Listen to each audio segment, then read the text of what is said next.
At a fundamentally visceral level, one of the most morally reprehensible biblical figures is a man that our first founding father was willing to fight and die for.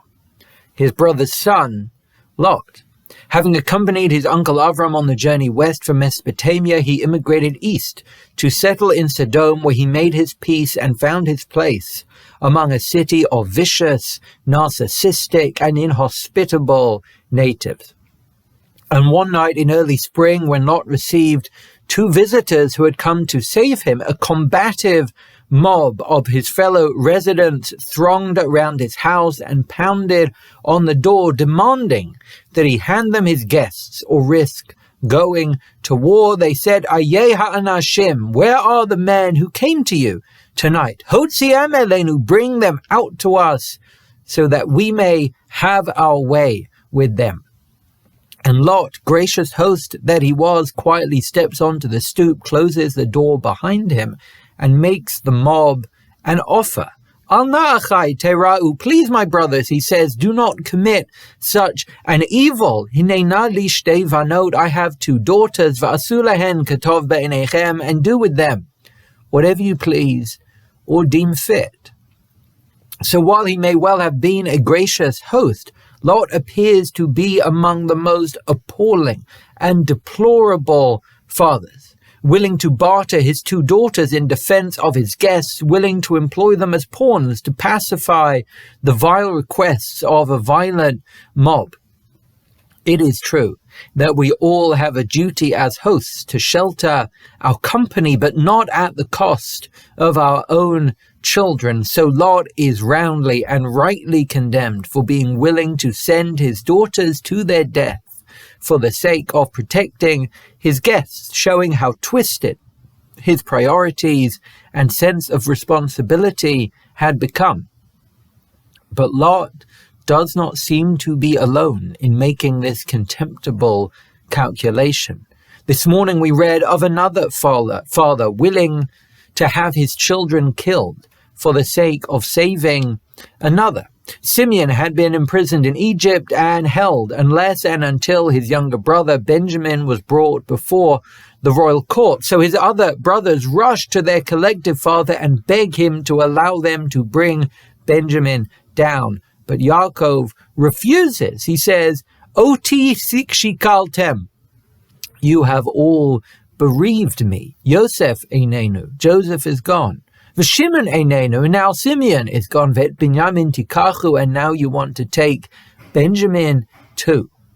But in the face of this repudiation, the biggest brother and eldest son, Reuven, steps into the breach and makes a guarantee backed by a valuable collateral. He says to his father, let me take Benjamin down, and if I fail to bring him back, et shnei vanai tamit, you can kill my two sons.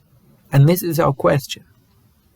What on earth was Reuven thinking? How on earth could he be willing to trade his two sons in exchange for his brother? How could he, as a father, carrying the legacy of a grandfather who was saved by an angel on the altar, turn to his father and offer to let him kill his kin? Does Reuven not see how morally preposterous his offer is? Does he not see how this bid for his father's confidence is not only diplomatically ridiculous and strategically ludicrus, but unthinkably vicious, incredibly wicked, and almost willfully inhuman? In the words of one modern exegete, Ma haita be'emet dat Reuven, what on earth was in Reuven's mind? Shechlit ma'aseh retzach, that he proposes an act of murder. Pliya nimrat sahi, it is a mystifying enigma. And for one of the master rationalists of the Middle Ages, the Ralbag, known also as Gersonides, this is the moment that unmistakably demonstrates Reuven's limits as a clear thinker. In his words, the Ralbag, the text tells us what Reuven said lahorot, to teach us, ki Reuven lo haya chacham, to reveal that Reuven was not particularly intelligent. So however astonishing it may be, we seem to have a mainstream rabbinic exegete accusing one of our founding tribal figures of stupidity. And if that takes us by surprise, it will blow our minds to know that at least one of the rabbinic sages says exactly the same thing.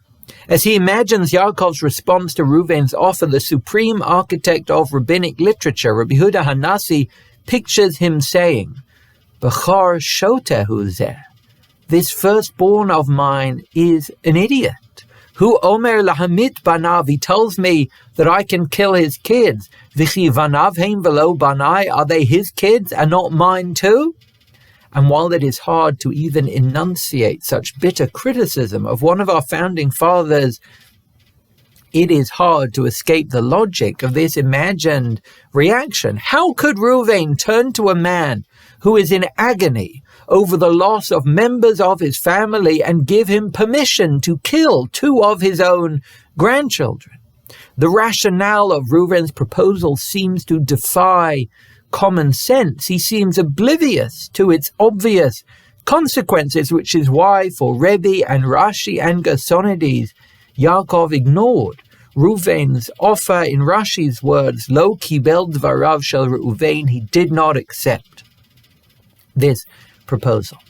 So it seems that we are now faced with two unfathomable options. Either Reuven is a shrewd operator and an abysmal father ready to have his kids killed for the sake of his father's approval, or he is a clueless operator, but still an abysmal father. What can we make of this quite evidently depraved behavior on the part of a founding father?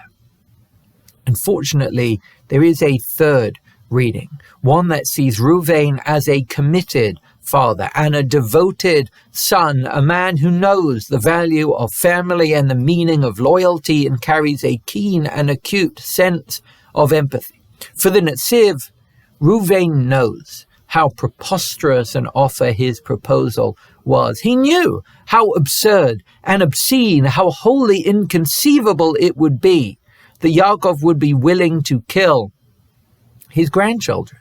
And not for a single moment would Reuven have permitted anyone to ever harm his sons. And that is precisely why he made this offer. In the Netziv's words, Hu betach yoter mikol ha'achim, he was the most confident of all the brothers. Ba'asher yada b'nafsho, knowing in his soul, ki ein alav chet mechirat Yosef, that he did not play a part in the selling of Joseph. So for the Netziv, Reuven said to his father that if he failed to bring Benjamin back, he could kill his kids, not because he considered them a fair trade for his failure or because he was a heartless father, but precisely because he understood how much family matters and wanted to communicate just how confident he was that he would succeed. He felt that his conscience was clear and his soul was pure, so his success was assured. He was telling his father that he would not fail because he could not fail. He was morally spotless, spiritually immaculate, and would be guided by the hand of God. So perhaps, read this way, Reuven was the opposite of a callous father, a man he was who pointed to his kids as the epitome of what he would never give up to prove just how positive he was that he would succeed. But it seems that that too was not what Yaakov needed to hear. He still rejected Reuven's offer. And read this way, Reuven's mistake was not an imitation of Lot's sorely lacking paternal care. It was an errant and perilous overconfidence, imagining that we can read and predict and lead providence and guarantee the success of our schemes.